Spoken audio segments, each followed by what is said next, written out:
এই কাগজটা দিয়েছি আমি বিধবা পেনশন। হ্যাঁ পাইনি তো এখন।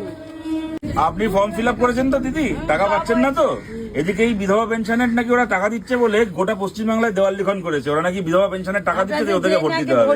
এদিকে দেখুন আপনি নিজে ফর্ম ফিল আপ করে বসে আছেন, টাকাটা পাচ্ছেন না। আপনি বাইরে বেরোন, কোটি কোটি টাকা দিয়ে টিভিতে বিজ্ঞাপন চলছে, রাস্তা দিয়ে হাঁটতে পারবেন না, সব জায়গায় মমতার মুখ আর বড় বড় হোর্ডিং, ওরা নাকি এই পেনশন দিচ্ছে, এই হচ্ছে ঘটনা।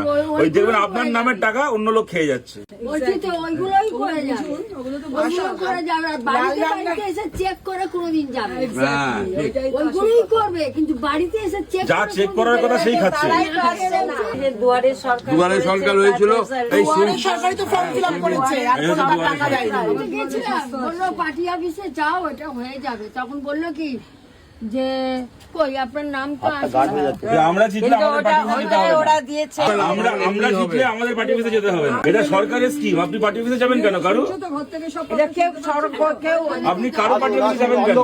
আপনি সিপিএম এর, তৃণমূলের, বিজেপির কারোর পার্টি অফিসে যাবেন কেন? এটা তো সরকার দিচ্ছে, কোনো পার্টি তো দিচ্ছে না। আপনাকে পার্টি অফিসে যেতে বলবে কেন?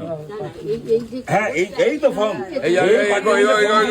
টাকা তোলার জন্য আপনাকে পার্টি অফিস কেন যেতে হবে? যেহেতু সরকারের স্কিম এগুলো। ওখানেই কিন্তু হ্যাঁ এসেছিল, সেটা বেআইনি, ওটাই বেআইনি না। তারপরে বলেছেন যে পার্টি অফিসে যেতে হবে, ওনাকে বলেছে কেউ যে বলবে পার্টি অফিসে যেতে হবে তাকে মুখের উপর বলবেন কেন তোমার পার্টি অফিসে যাবো?